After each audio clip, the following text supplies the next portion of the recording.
다니엘이 이 조서에 앙의 도장이 찍힌 것을 알고도 자기 집에서 돌아가서는 입방에 올라가 예루살렘으로 향한 창문을 열고 전에 하던 대로 하루 3번씩 무릎을 꿇고 기도하며 그의 하나님께 감사하였더라.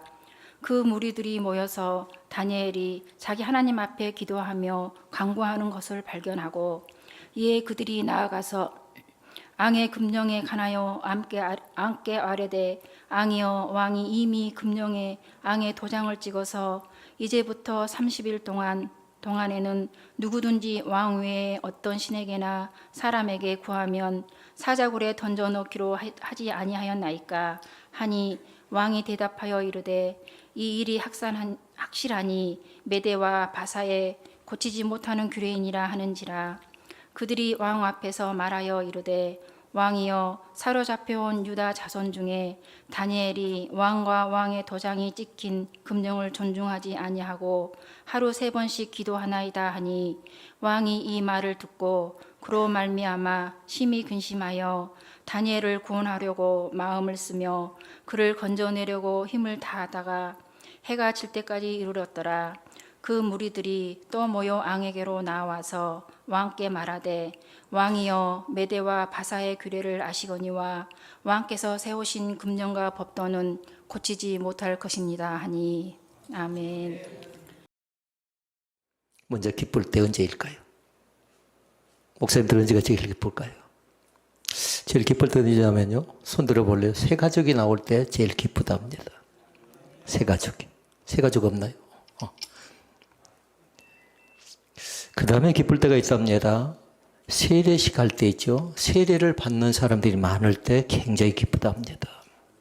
세례를. 그리고 또 있답니다. 세 번째는 뭐냐면요, 변화 받을 때 성도가 조금 신앙이 자라서 참 많이 변화되고 발전되어져 가는 그 모습을 볼 때 굉장히 기분이 좋답니다.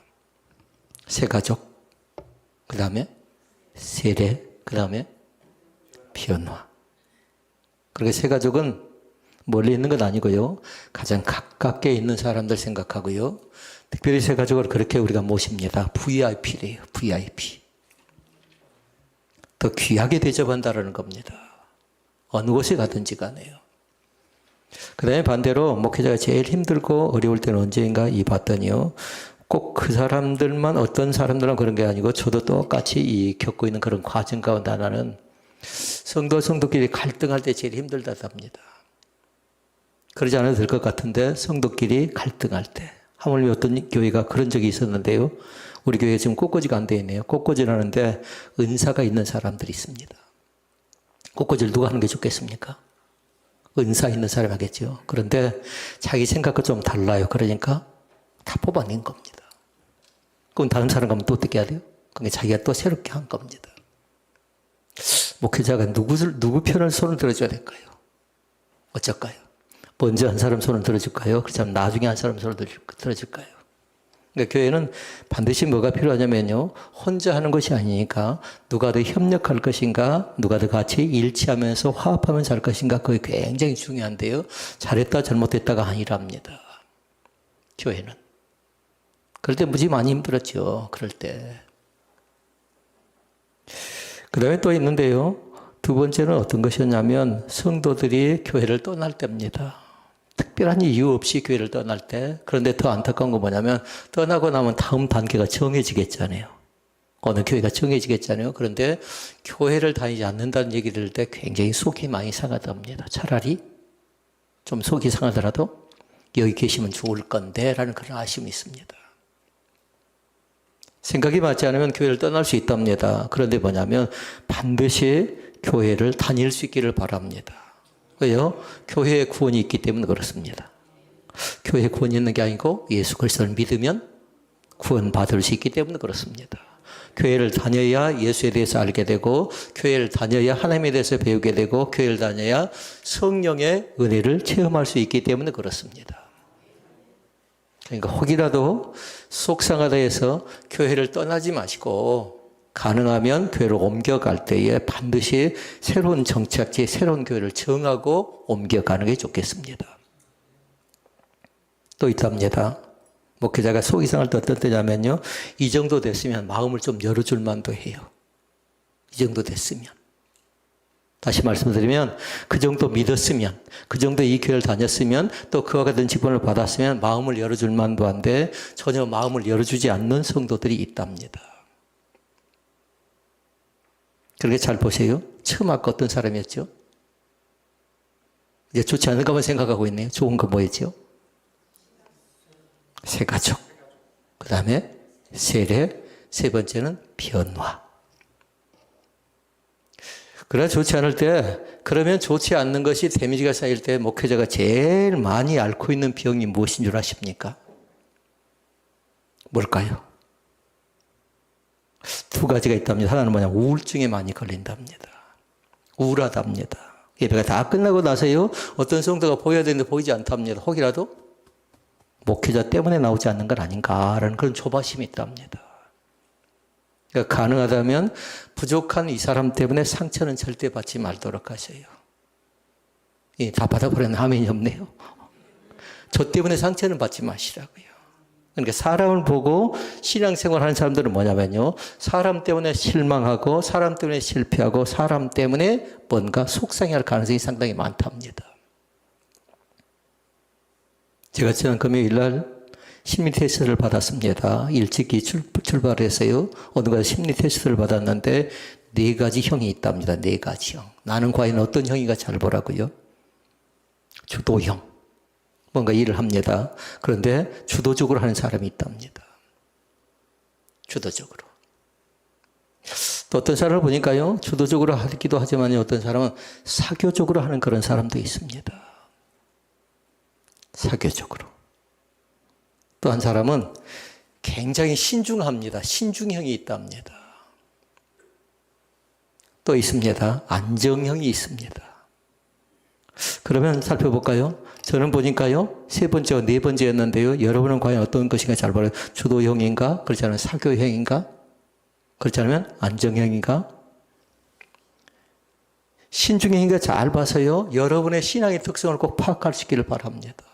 저는 한 사람 한 사람 딱 놔두고 보니까요. 우리 식구들을 다 제가 메모해 놨어요. 아, 이 사람은 어떤 사람이다? 주도형이다. 그런 주도형이가 누구하고 누가 부딪히겠다라는 것을 저는 나름대로 제 노트에는 메모가 되어져 있습니다. 공개할까요? 그런데 중요한 거였어요. 주도적인 사람이 일을 잘할 수 있는데요. 우리 찬양 가운데 그런 찬양이 있습니다. 당신은 사랑받기에 태어난 사람. 이렇게 찬양하잖아요. 근데 주도적인 사람은 뭘 해요? 일을 합니다. 일을. 그러니까 그 사람의 노래는 그렇게 불러서는 안 돼요. 당신은 일하기에 태어난 사람 그렇게 부른다 합니다. 그런데 우리는 일을 그렇게 딱 해놓으라고요. 당신은 일하기에 태어난 사람인데 일은 뭐라고 했어요? 하나님 잘 믿으시면 돼요. 그 일 자체는 하나님을 잘 믿는 거라고. 어떤 실적을 나타내고 어떤 목표 의식을 갖고 어떤 생각을 갖는가 그것이 아니라 어떻게 해서든지 하나님을 잘 믿는 귀감이 되어주는 것이 주도형의 특징일 수 있는데 주도형은 뭐냐면 어떻게 해서든지 해내려고 애를 씁니다. 그러면 어떻게 될까요? 책임감이 강하다 보니까 그렇게 못 다룬 사람은 다 왜 저렇게 믿어 하고 싸잡아서 비난할 가능성이 있답니다. 나의 신앙의 스타일을 잘 보라고요. 신앙의 스타일을. 그 가운데 대표적인 사람의 주도형은 누구였냐면요. 신약 성경 안에 나와 있더라고요. 누굴까요? 사도 바울. 얼마나 적극적이었나요? 그 자신이 하나님을 만나기 전에 자기 종교의 심체에서 굉장히 적극적이고 굉장히 공격적인 그런 사람이었는데 주도적인 사람이었습니다. 그런데 나중에 알고 나서도 어째요? 자기 목숨을 마다하지 않습니다. 자기 목숨을. 사교형 가운데 대표적인 사람이 있습니다. 여러분 한번 잘 생각해 보십시오. 누가 사교형인가 잘 보라고요. 그 사람이 들어간 것은 뭐냐면요. 말을 기가 막히게 잘하니까 그 사람이 긍정의 측면을 보면요. 그 사람의 장점은 뭐냐면 문제를 해결하고 나옵니다. 단점도 있답니다. 사교형의 단점은 뭐냐면요. 파당을 일으킬 가능성이 상당히 많습니다. 문제의식을 만들어낼 가능성이 있습니다. 그러니까 군집이라는 건 굉장히 조심스러운 건데요. 그 군집 가운데 고린도전서에 보니까 그렇게 얘기합니다. 파당은 하나님이 기뻐하지 않습니다. 바울파를 하나님이 기뻐하지 않아요. 바울은 얼마나 신앙이 좋은 사람인가요? 게바파, 베드로파거든요. 베드로파도 하나님이 기뻐하지 않습니다. 반드시 그리스도 예수 안에서는 하나된 공동체를 만들어가는 기쁨의 그런 공동체가 되어질 줄로 믿습니다. 마음을 열어줄 만한데 마음을 열어주지 않을 때 자괴감 속에 빠지고요. 우울감 속에 빠진답니다. 그러면서 뭐냐면 간이 어쩔까요? 간암에 걸려있는 사람들이 굉장히 많습니다. 간암. 다시 말씀드리면 무슨 사건이 있습니다. 그러면 간이 녹았다. 그런 얘기 많이 하죠. 또 뭐라고 합니까? 예간장이 탄다고 얘기하죠. 그래서 목회자에게는 그 우울증과 함께 그 다음에 간 쪽에 암이 걸릴 가능성이 상당히 많답니다. 그게 꼭 저만 그런가요? 지도자인 여러분도 마찬가지예요. 여러분 각 가정에 들어가서 어떤 지도자의 역할을 하게 되고 또 직장에서도 마찬가지. 그러니까 특성을 잘 살펴보라고요. 과연 저 사람이 사교형인가 안정형인가 신중형인가 잘 봐서요. 그 사람은 거기에 맞게끔 대처를 해줘야 돼요. 그러니까 신중형의 사람은요. 반드시 도와줘야 될 사람이 있어요. 주도형의 사람이 좀 도와주라고요. 여기 아무도 없나요? 주도형이? 한 사람 세워볼까요? 그럼 제가 어느 정도 맞출 수 있을 것 같아요. 아, 이 사람은 대체 어떤 사람인가? 사교형인가? 그전 신중형인가? 안정형인가? 어느 정도 맞출 수 있을 것 같은데 그것을 알고 가정생활하는 것도 좋답니다. 저희는 신혼 초에 많이 싸웠습니다. 이유가 있어요. 보니까 달라요. 주도형과 또 하나는 뭘까요?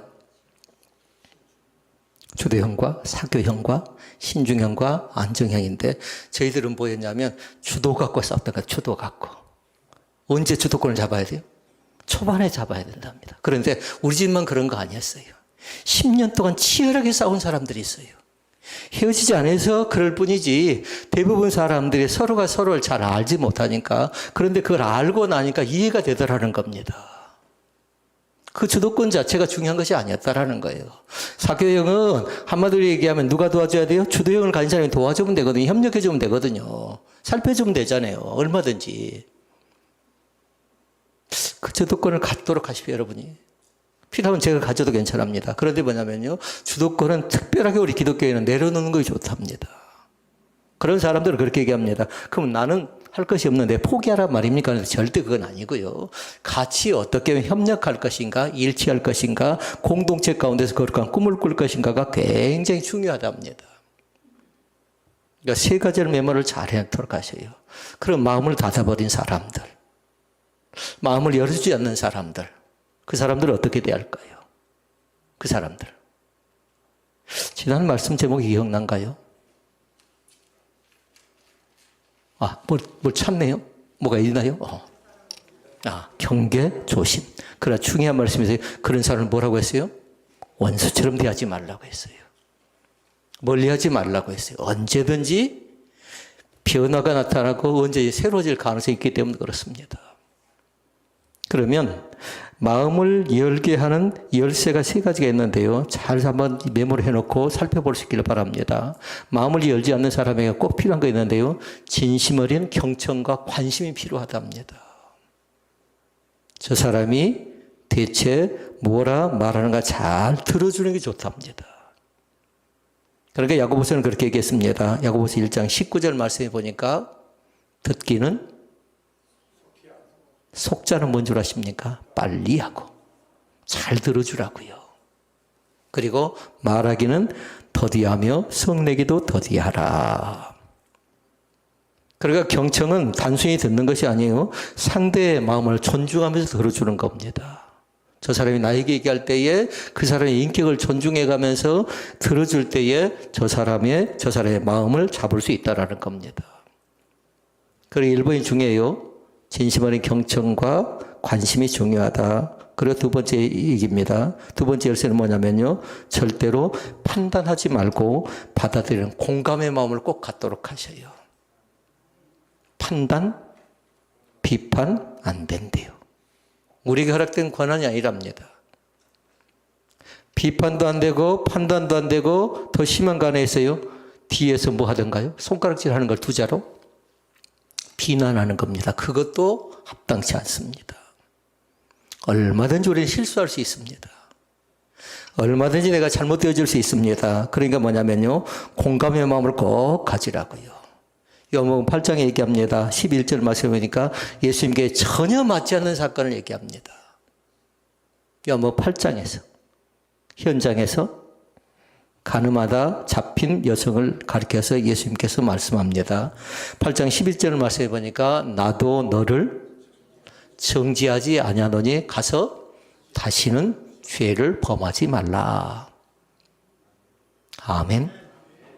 정죄 합당치 않답니다. 로마서 8장 1절에 나왔어요. 그러므로 했어요. 결코 정죄함이 없나니 했어요. 오래 믿는 사람은 할 수 있는 대로 비난하거나 판단하거나 정죄하지 않기를 원합니다. 비판도 합당치 않습니다. 수용하고 받아주라고요. 그러니까 무조건적인 사랑과 용서가 반드시 뭐냐면요, 그 사람의 마음을 열게 한답니다. 이월달에 모르겠어요. 어떤 사람이 또 마음을 닫아버릴지. 그럼 어찌 될까요? 영적으로 또 그 부분을 가지고 공감과 그리고 소통을 통해서 계속 그 사람의 마음을 녹할 겁니다. 왜 마음의 문을 닫습니까? 하고 얘기할 수 없잖아요. 그렇게 하고 될 것 같으면 금방 하지요. 마음의 문을 여는 세 번째 방법이 있답니다. 그 뭐냐면요, 진실한 마음을 꼭 나누도록 하셔요. 진실한 마음을. 장례식장에 갔더니요, 사람들이 만나서 많은 얘기합니다. 근데 어떤 사람은 꼭 등만 토닥거리고 그냥 지나가시더라고요. 슬퍼한 사람, 상중에 있는 사람, 그 사람에게 찾아갔을 때에 이 말을 하고 저 말을 하고 사람을 많이 상대하잖아요. 그런데 그분은 뭐 하냐면요, 가서 등만 살짝 토닥여 주더라고요. 그래서 나중에 전해들은 얘기인데요, 그것이 굉장히 크나큰 힘이 됐답니다. 교회에서도 마찬가지예요. 여러분의 절실한 격려가 필요한 사람이 있답니다. 그것이 은사가 되면 좋겠습니다. 뭔가 이 교회에 와서 뭔가 하는 것 자체가 중요한 건 아니라 저렇게 작은 터치 있죠. 작은 만지짐이죠. 그 자체가 그 교회 갔더니 누군가 나를 손을 만져준 겁니다. 누군가 나를 알아주는 겁니다. 그러니까 VIP가 아까 누구라고 했어요? 새 가족이에요. 새 가족. 새 가족이 오면요, 망설이지 마시고 가서 손을 꼭 잡아주도록 하셔요. 많은 교회 가운데 이곳에 오셔서 같이 신앙생활을 할 수 있게 되어서 감사합니다. 라는 그 얘기를 꼭 해주라고요. 그러니까 그분들에게는 세자를 꼭 써야 돼, 세자. 뭘까요? 우리 전에 배웠는데 본계적도 배우고 그 다음에 또 하나 적어놓은 거 있었는데 또 노트 찾아야 될까요? 감축사 했어요. 근데 안 했나요? 지인 짓고 했어요. 본계적도 했어요. 본계적은 뭐예요? 본대로 깨달아도 적어 놓는 겁니다. 그러면 그 자체가 나에게 나중에 양액이 되고 피가 될 가능성이 있어요. 오늘 내가 본 것을 그걸 잘 적어놨더니 그것이 그 메모 자체가 나에게 영양분이 될 때가 있다라는 겁니다. 할 수 있는 대로요, 한 사람도 포기하지 마시고 꼭 가슴에 품고 날마다 기도하는 믿음의 용사들이 될 수 있기를 주의 이름으로 부탁을 드립니다. 제가 항상 이쯤 돼서 물어보는 게 있죠. 제목이 무엇입니까? 좋은 신앙이, 좋은 습관이, 좋은 신앙을 낳습니다. 반대도 해놓은 있어요. 나쁜 습관이 나쁜 신앙을 낳습니다라고 했어요. 그러나 가능하면 좋은 거 하자고요. 좋은 신앙이, 좋은 습관이 좋은 신앙을 낳는다는 걸 꼭 기억할 수 있기를 바랍니다. 오늘 본문의 제목이 나옵니다. 본문의 주인공이 나옵니다. 다니엘. 다니엘 옆에 누가 있었나요? 친구가 있었습니다. 친구를 여러분이 아셔야 돼요. 몇 명의 친구? 3명은 알아야 된답니다. 물론 이름까지 알 건 없어요. 이름까지 안 알아도 괜찮아요. 그런데 그들에게서 중요한 것이 있어요. 그들의 나라를 빼앗깁니다. 그러니까 어떻게 하냐면요, 그들이 이제 속국이 되고 만다고요. 그래서 다니엘이 지혜가 있습니다. 총명합니다. 그러니까 다니엘이 직급이 차근차근 올라가요. 시세 많은 신하들이 있었습니다. 그래서 다니엘을 어떻게 하면 모함에서 그 직위에서 내려오게 할까 생각을 합니다. 왕의 총애를 받고 있으니까. 근데 다니엘이 습관적으로 하는 거 있어요. 집에 가셔서 여러분 꼭 10절 말씀을 다시 찾아서 기록을 내놓고 줄을 꺼놓고 암송도 해보고 또 묵상해 보도록 하세요. 10절 말씀을. 10절에 보니까 중요한 말씀이 나와요. 읽어볼까요? 다니엘이 자기 집에 돌아가서는 윗방에 올라가 예루살렘으로 향한 창문을 열고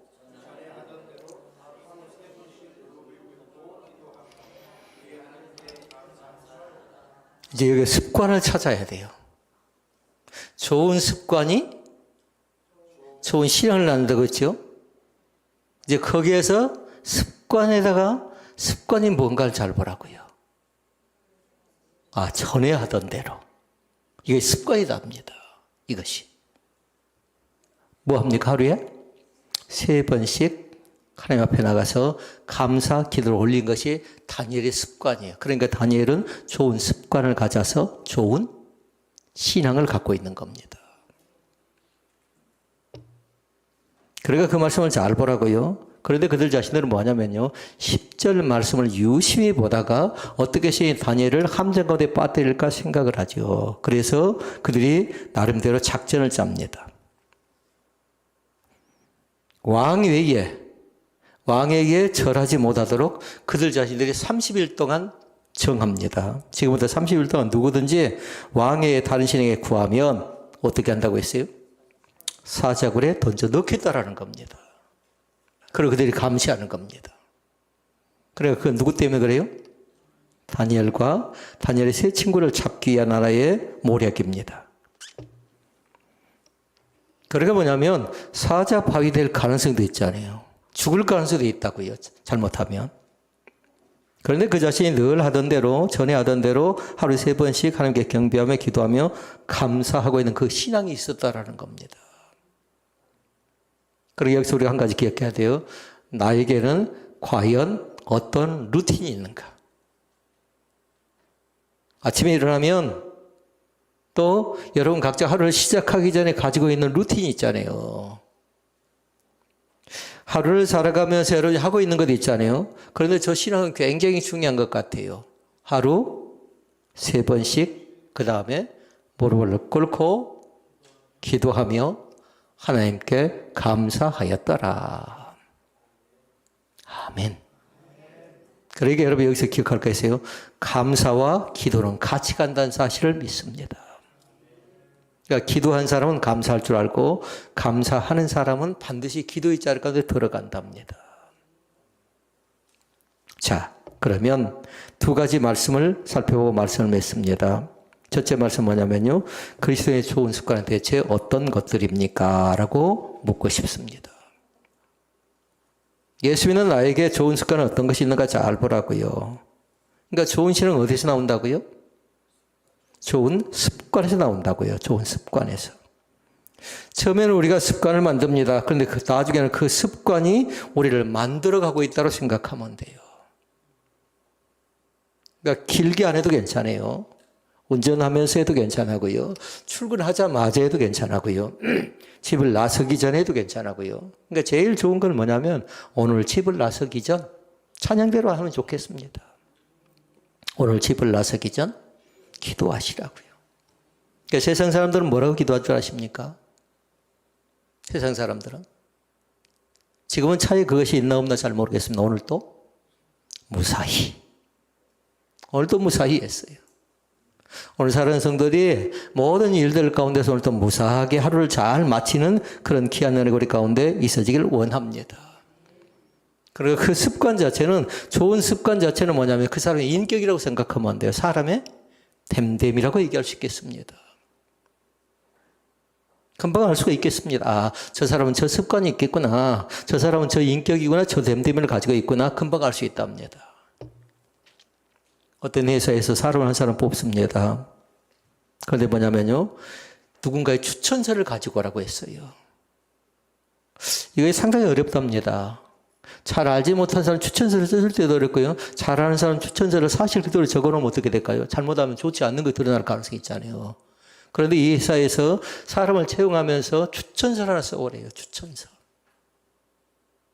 다른 사람들이 다 어떻게 하냐면요. 거창하게 써옵니다. 또 이름 있는 사람과 다 받아왔습니다. 그런데 한 사람을 보니까 추천서를 받아오지 못할 여건과 상황이었습니다. 이 회사에 누굴 뽑았을까요? 눈치껏. 다른 사람 추천서 다 받아갖고 한 사람 안 받아왔어요?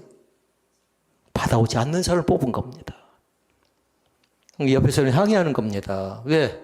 다른 사람들은 추천서를 다 받아와서 다른 사람보다도 더 뛰어난 사람들이 더 많은데, 저 사람보다 훨씬 더 뛰어난 사람이 많은데 왜 하필이면 저 사람을 뽑았습니까? 하고 인사 담당자에게 따지는 겁니다. 요즘에 중요하고 무서운 것이 있답니다. 뭘까요? 지금도 이 교회는 뭐가 돌아가고 있나요? 우리 교회 안에 실내에는 없습니다. CCTV. 그들 자신들이 면접하러 오는 그 한 사람 한 사람을 다 체크했답니다. CCTV를 통해서요. 그랬더니 그 추천서를 받아오지 않는 그 형제 가운데서 발견된 것이 있었는데요. 그건 뭐냐면요. 친절한 성품이 발견됩니다. 그거 뭐냐면 자리를 가서 딱 앉는데요. 어떤 장애인이 있는데 그 사람의 자리를 양보하는 걸 봤답니다. 그래서 저 사람은 저것이 몸에 배인 사람이구나 라고 생각하면서 친절한 성품을 보이지 않는 가운데 체크를 해준 겁니다. 여기에 점수를 받았어요. 그 두 번째가 있었습니다. 두 번째는 뭐냐면요. 사례가 깊다. 그리고 정갈한 성품이다라는 것이었는데요. 휴지가 떨어져 있습니다. 그러니까 사람들은 그냥 지나쳐 가는데 이 사람은 뭐냐면 휴지를 주워서 자기 주머니 속에 얼른 넣어버립니다. 근데 그것이 어디에 보였어요?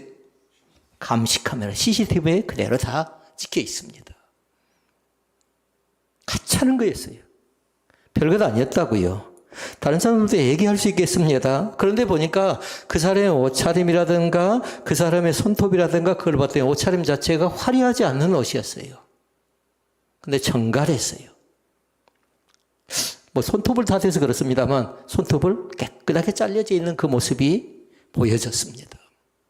젊은 친구들은 또 그것까지 그러냐고 할 수 있겠는데요. 세 번째로 보여진 거 있었습니다. 세 번째는 뭐였냐면요. 배려심이었답니다. 배려심. 다 끝나고 사람들이 가는데요. 엘리베이터를 탑니다. 그런데 그 사람은 한 사람 한 사람 다 양보하더니 제일 나중에 타고 있는 걸 봤답니다. 누굴 뽑았다고요? 좀 어설퍼 보였습니다.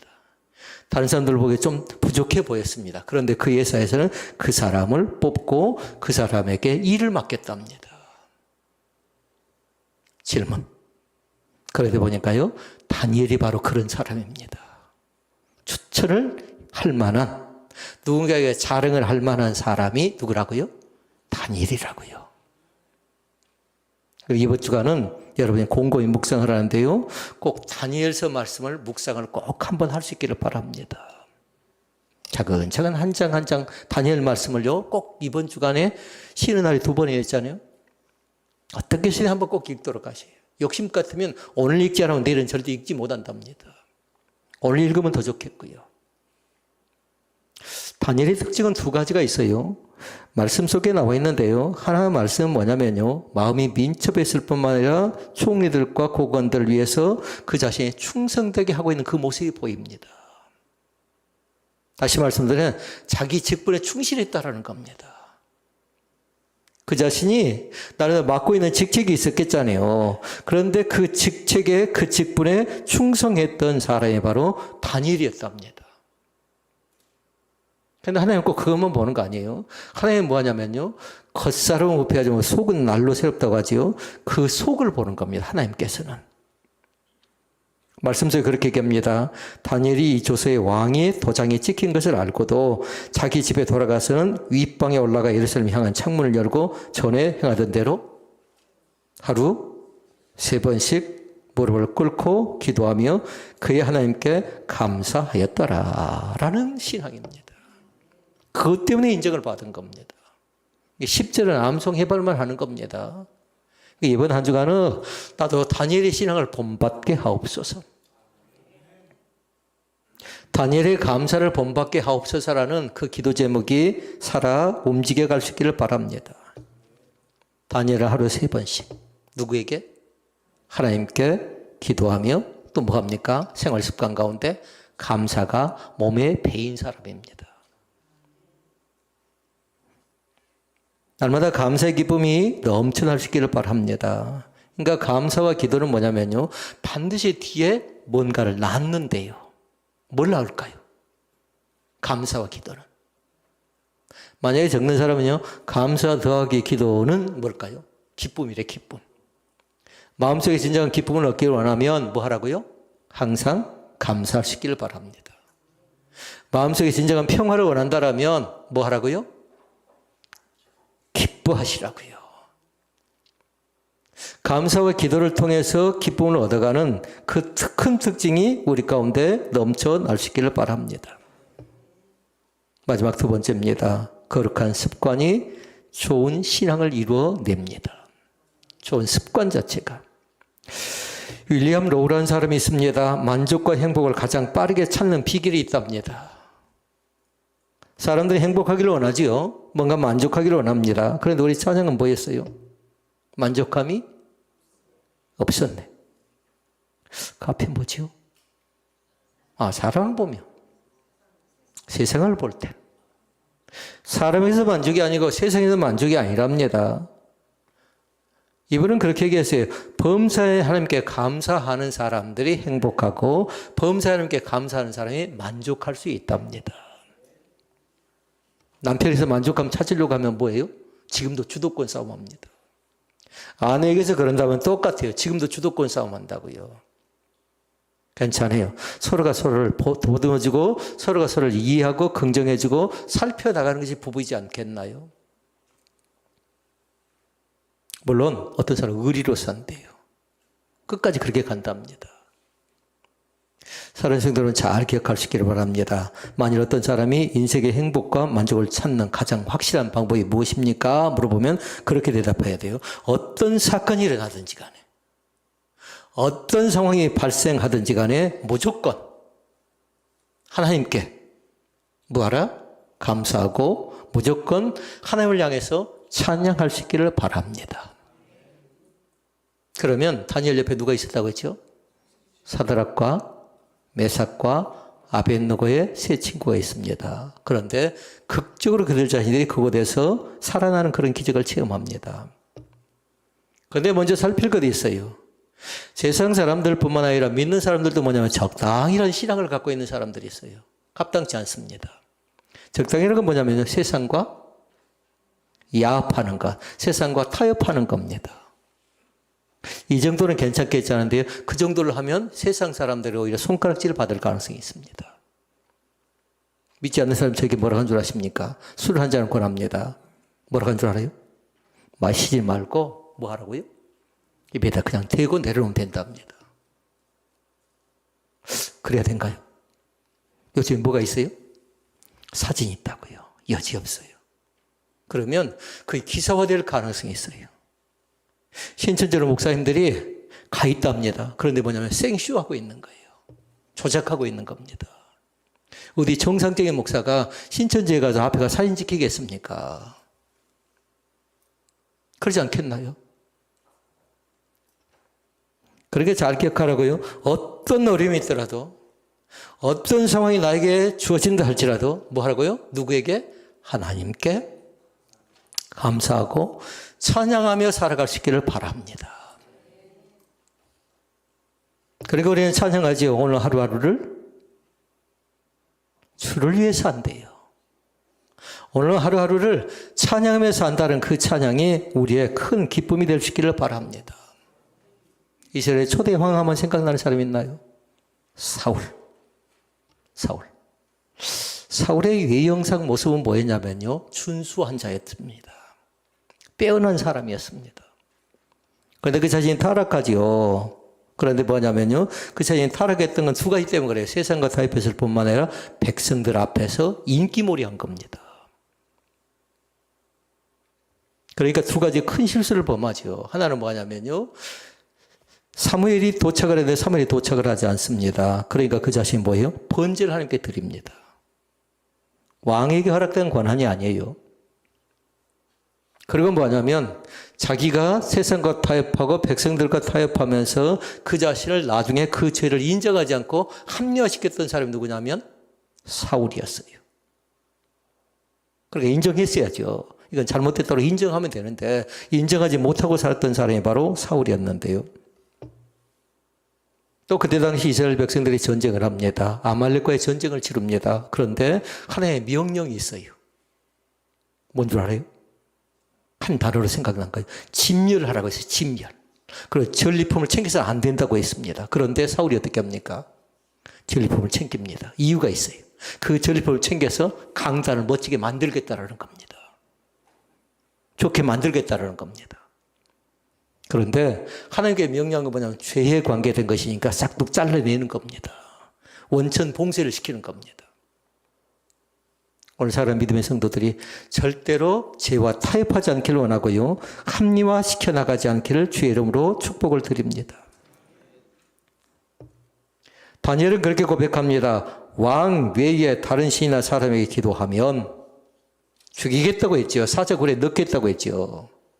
그런데 그 자신은 오로지 하나님 편에서 자기의 신앙을 또렷하게 지켜나갑니다. 쉬운 것이 아니었습니다. 생명인데. 오늘 말씀이 우리 사랑하는 성도들의 위로가 되어졌으면 좋겠습니다. 내가 형편이 어렵고 처지가 어렵고 그러다 보니까 나에게 잘못된 습관이 따라올 수도 있었는데 이제 거룩한 습관을 잘 들이게 되면요. 반드시 그 뒤에는 뭐가 있냐면요. 선물이 있다는 걸 기억하라고요. 누구의 선물? 목회자의 선물 아니에요. 사람의 선물이 아니라 거룩한 습관을 가진 사람에게는 하나님의 특별한 선물이 있다는 사실을 꼭 믿을 수 있기를 바랍니다. 다니엘과 세 친구에도 선물이 있었습니다. 그들의 정적이 제거됩니다. 그리고 어떻게 됩니까? 총애를 받는 다음 자리, 다리오 왕의 총애를 받는 다음 자리에 오르게 됐고요. 그리고 세 친구들 역시 인정을 받아서 그들의 지위가 회복되는 그 권세가 우리 가운데 주어졌답니다. 하나님은 어떤 사람에게만 선물 주기를 원하지 않습니다. 우리 모든 사람들에게 선물을 주기를 기뻐하시는 그 하나님. 그 하나님을 믿을 수 있기를 바랍니다. 세상을 살다 보니까 짜증나는 일들이 많습니다. 불평할 일들이 많습니다. 원망해야 될 일이 많은데요. 만약에 짜증내고 원망을 불평한다고 해도 한 가지도 변하는 것은 없습니다. 한 가지도 변하지 않습니다. 지금의 삶의 환경이 변하기를 원한다면요. 주권자 대신 하나님께 모든 것을 믿음으로 맡길 수 있기를 바랍니다. 하나님 내 힘으로는 불가능합니다. 사람의 힘으로는 불가능합니다. 그러면 하나님께 능치 못한 일이 없니라고 말씀하셨으니 내가 그분만 믿고 따릅니다. 아멘. 누구만? 그분만. 능력이 많으신 그분만 믿고 따르겠습니다라는 결정을 꼭 내려갈 수 있기를 바랍니다. 주님이 원하신 거 있어요? 믿고 따를 때요. 우리에게 요청하는 건 다른 것 아니에요. 신실한 그 신앙을 요구합니다. 왜냐하면 주님이 신실하신 하나님이거든요. 우리 찬양 그렇게 하잖아요. 진실하신 하나님, 신실하신 하나님, 좋으신 하나님 찬양하는 것처럼요. 그 하나님은 우리에게 믿음 자체가 오락가락한 게 아니고 안정된 믿음을 갖기를 원하십니다. 좀 속이 상하더라도 좀 섭섭하더라도 너그럽게 품어주시면서요. 하나님의 몸된 교회가 거룩한 믿음의 공동체를 만들어 가는데 기꺼이 헌신하는 믿음의 사역자들이 다 되시기를 주의 이름으로 부탁을 드립니다. 아버지 하나님.